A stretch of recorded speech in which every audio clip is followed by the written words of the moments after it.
Hello. I'm gonna talk about something that's near and dear to my heart, and it is about the importance of a male being the head of the household, being in the family, being a part of the family. And so, yes, it's been far too long that the male has been out of place as well as the woman, and so the source of it, the children suffer, and so then the cycle repeats. Once they grow up, the cycle repeats, and so it is time to break that cycle, and it's important to get things, everybody back in their rightful place. Um, I want I want to start with Ephesians 5:25.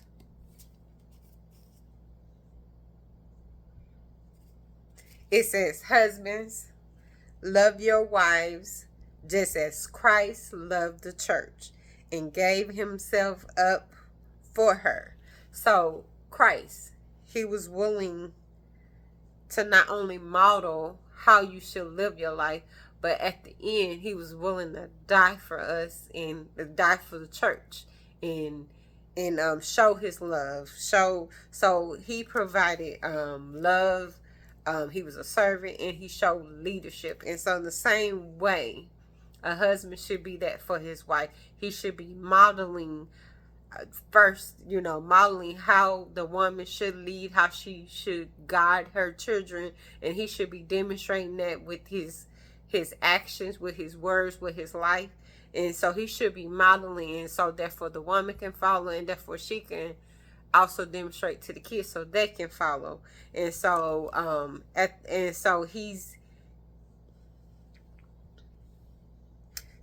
as Christ showed his love for the church, he's willing, he's willing to die to selfishness, or willing to make sure that and so he's been a leader, but he's also been a servant.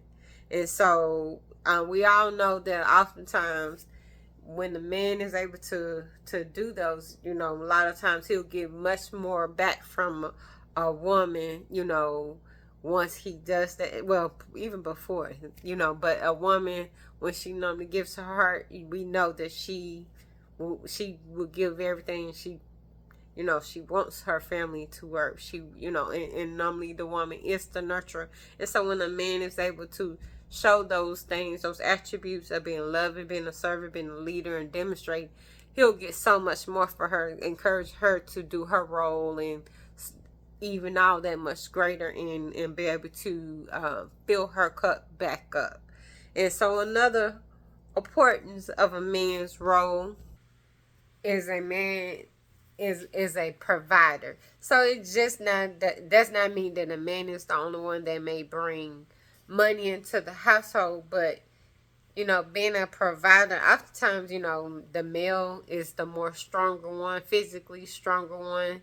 And so with providing, it said at the beginning of the Bible that a man, after they sinned, the woman had got the curse of having to bear a child and be with labor pain, whereas a man would have to put his sweat to the brow. And so men were tasked with, men are normally tasked with wanting to be the providers. That's just kind of innate in them, as well as just wanting to, this is his, like it says that the man is the head.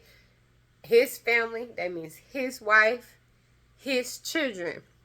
It talked about in 1 Timothy 5:8. It says, "Anyone who do not provide for his relative, especially for their own household, has not the faith and is worse than an unbeliever."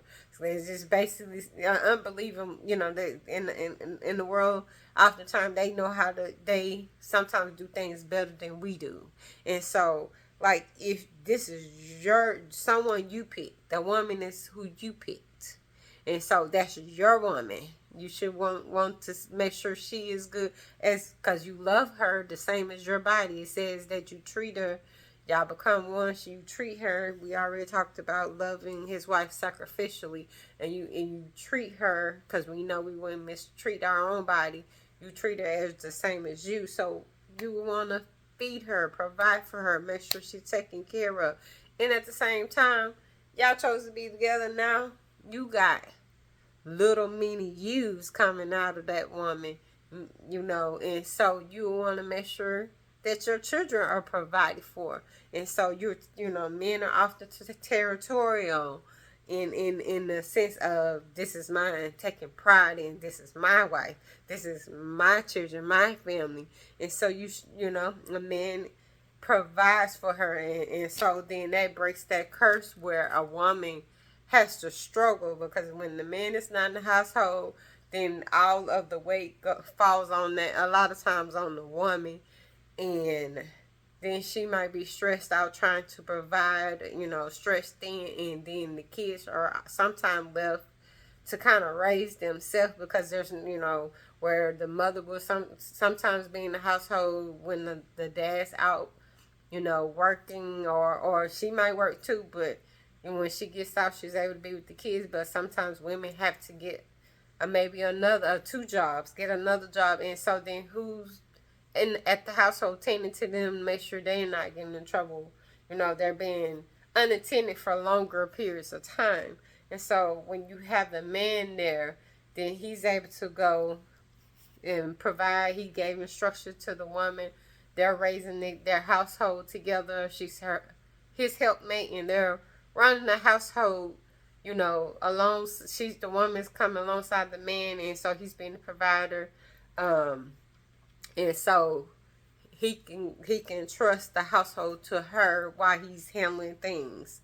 And so another thing of a man being in the household, he's the protector, but you know, he's also the nurturer. I know we think of, when we think of nurture, as just the woman, but the man is also he makes sure that the household is okay. I'm gonna read Ephesians 5:28 and 29, and I'll expound on that a little bit more. So it says,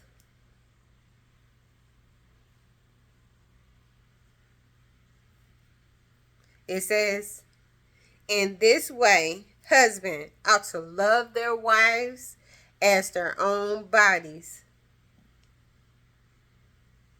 He who loves his wife loves himself. After all, no one ever hates their own body, but they feed and care for their body, just as Christ does the church. So, being a protector, he's making sure that just the same way he's gonna take care of his body, he's making sure his wife and his family are taken care of. So he's being the protector. But the same way, we all know women are oftentimes more emotional than men, and so also making sure his body is taken care of, he making sure her mind is taken care of, mentally her emotions is taken care of. So he's nurturing, he's providing nurture to her. And so when he can provide that and making sure, hey baby, you know, you look good, if she's feeling insecure about her weight or whatever the case may be, you know, then she you know, he's pouring into her. She can therefore also go and pour back into the family, make sure it's taken care of, pour back into the kids, and she's gonna go and pour into her husband as well. And so then he's being the protector, but also he's being nurturing, making sure that where he needs to provide encouragement as well, he's gonna do that, particularly for his wife as well as the kids, to make sure everyone is good and healthy. But a man also, he provides gentle authority. Now, gentle authority does not mean that you don't provide discipline, meaning sparing the rod. So that doesn't necessarily mean that, but we don't have to be harsh in how we do things. I'm going to read Colossians 3:19. It says, husbands, love your wives and do not be harsh with them. And so, you know, when we're being harsh, we're being just extra. We're not watching our tone. We're seeing it.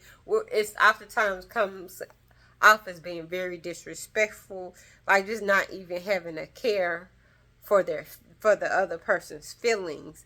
And so it tells us we shouldn't be harsh. When we be harsh, then there's also maybe the woman might reject what he has to say because in his delivery or just no concern or care for her in no regard for her. So that does not mean that you don't tell her the truth.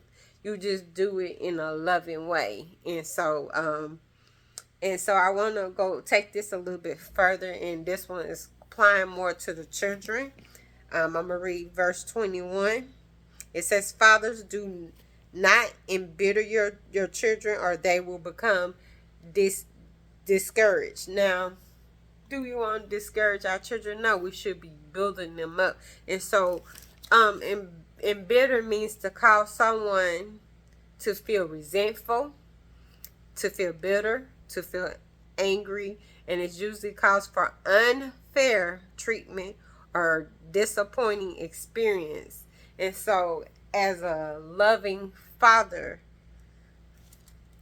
we should want to guide our children, but not, but that does meaning that you watch your tone. So you should be example of how to be in your lifestyle, in your words, not looking just to offend just because you're the adult, but you should be watching your words so you can encourage your kids, and by encouraging them, they can go further, and then you're not causing sin in their life by them being angry, resentful, bitterness, stuff that they're gonna have to work out of themselves.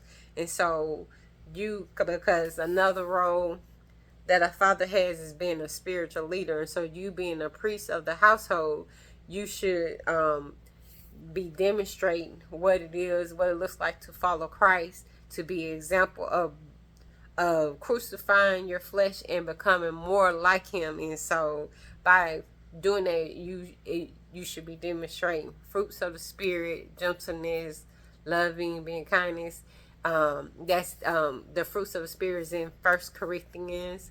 You can look it up, but the fruits of the spirit should be demonstrated in you. And so I'm going to read Ephesians 6:4.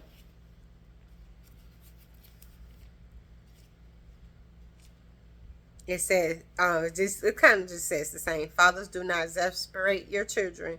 Instead, bring them up in the training and instructions of the Lord. So I want to just focus on the latter part of that scripture about bring them up in the training and instruction of the Lord. And so it's just talk about being more the spiritual leader. So if you're bringing them up in the training and instruction, you're demonstrating with your lifestyle. We all know, oftentimes we tell kids, hey, don't do what I do, but do what I say, don't. And so oftentimes we know that children oftentimes learn best by you modeling. It's not about what we say, but it's what we demonstrate. And so if we want kids, the most effective way to get kids to learn it effectively is to demonstrate. And so when we're training them, we should be training what it looks like to follow God in our actions, in our words, in how we handle things. And so it is the father's job to guide the family, to guide his wife, to guide his children. And so, yes, do the woman have a part to play? Absolutely, because the woman is the helpmate.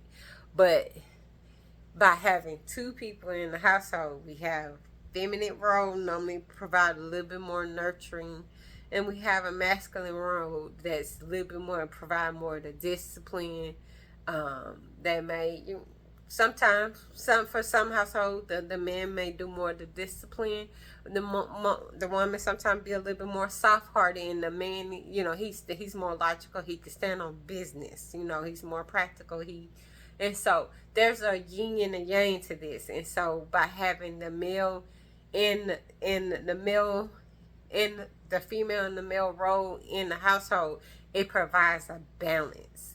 And so where there could be health in the family, more healthy. And so when one, the male and the female, or the wife and the husband, they balance each other out. When the woman say, hey babe, you being too rough, whatever, and she can soften him up. And then when the woman's being too soft, the male say, hey babe, nope, we gonna stand on this, you know, we sticking with this consequence.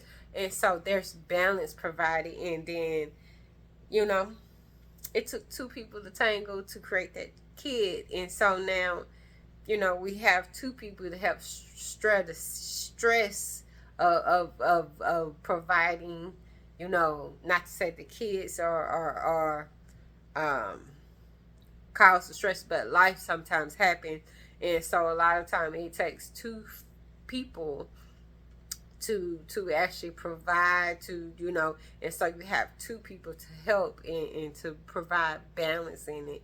And so if you like messages like this, I ask that you please like and subscribe to hear more of these messages. All right, thank you so much.